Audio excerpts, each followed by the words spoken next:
आप सबका फिर से स्वागत है आपके अपने YouTube चैनल बायोग्राफी प्लेनेट में। मैं पायल। आज हम ऐसे शख्स के बारे में बात करने वाले हैं जो वर्ल्ड में टॉप की पोजीशन में आते हैं। जी हाँ, मैं बात कर रही हूँ अमेज़न के मालिक और दुनिया के सबसे अमीर आदमी जेफ बेजोस के बारे में। जेफ बेजोस का ये सफ़र कैसे और कहाँ से शुरू हुआ, कितनी परेशानियों का सामना उनको करना पड़ा और कितनी ही प्रॉब्लम्स हैं जिनका सॉल्यूशन उन्होंने खुद से निकाला, जानेंगे हम इस वीडियो में। तो चलिए शुरू करते हैं। जेफ का जन्म 12 जुलाई 1964 को Albuquerque, new Mexico, United state में हुआ था।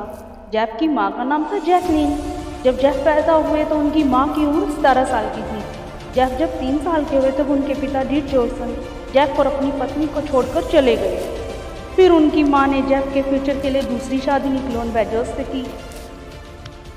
प्रॉब्लम जेफ की लाइफ में बचपन से ही आने लगी थी, पर जेफ ने सारी प्रॉब्लम्स का सॉल्यूशन निकालना शुरू कर दिया। जब जेफ चलना भी नहीं जानते थे तब वो स्क्रू ड्राइवर से अपने पालने को खोलने की कोशिश करते थे। और बचपन में जेफ के सौतेले भाई जेफ के कमरे में ना घुसें, इसके लिए जेफ ने एक इलेक्ट्रिक अलार्म बनाया था जिसको उन्होंने अपने दरवाजे के पास फिट कर दिया। जब भी उनके सौतेले भाई जेफ के रूम में बिना बताए जाते तो अलार्म बज जाता। तो देखा दोस्तों, बचपन से ही वो अपनी प्रॉब्लम्स का स्मार्टली सॉल्यूशन ढूंढते थे। और एक हम हैं जो छोटी छोटी प्रॉब्लम्स को लेकर बैठ जाते हैं और निराश हो जाते हैं। तो हमें भी अपनी प्रॉब्लम्स का सॉल्यूशन खुद ढूंढना चाहिए और निराश नहीं होना चाहिए। जेफ को किताबें पढ़ने का भी बेहद शौक था। जेफ ने अपनी पढ़ाई कंप्लीट की और जॉब करने लगे, पर उन्हें तो कुछ बड़ा करना था। वो किताबें पढ़ते रहते और आइडियाज़ एक्सप्लोर करते रहते।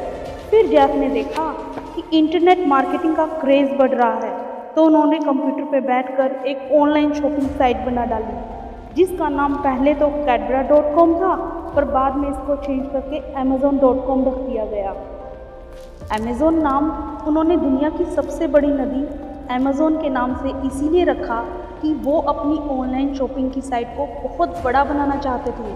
और ए अल्फ़ाबेट इसीलिए कि पहला वर्ड है और ज़्यादातर सर्च पर वो आए।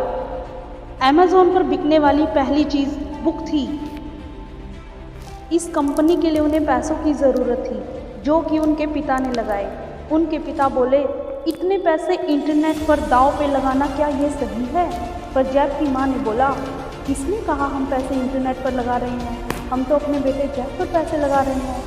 बुक के साइट पर आते ही यूनाइटेड स्टेट के कई लोगों ने बुक्स को परचेज़ किया और साथ ही कई और देशों ने भी परचेज़ किया। और 4 लोगों से स्टार्ट की कंपनी में आज 4 लाख से भी ज़्यादा एम्प्लॉयज़ हैं।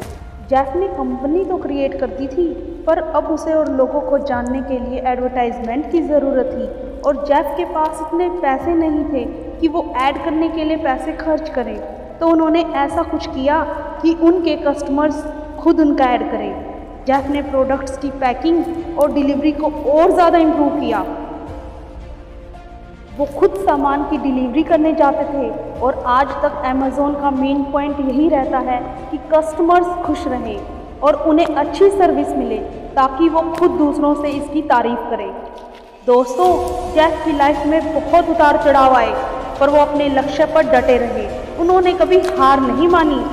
उनकी लाइफ में प्रॉब्लम्स भी बहुत आई, पर उन्होंने उसका स्मार्टली सॉल्यूशन ढूंढा। हमें भी कभी उदास नहीं होना चाहिए, हमेशा खुश रहकर सॉल्यूशन ढूंढना चाहिए, ना कि हाथ पे हाथ रखकर बैठ जाना चाहिए। अगर आपको इस टॉपिक से रिलेटेड और भी वीडियोस चाहिए तो आप हमें कमेंट ज़रूर करिएगा। नेक्स्ट वीडियो में आपको डिटेल में हम बताएंगे। आज आपको एक और इम्पोर्टेंट चीज़ बताते हैं। जितने भी लोग सक्सेसफुल हैं उनके सक्सेस होने के पीछे रीज़न क्या है।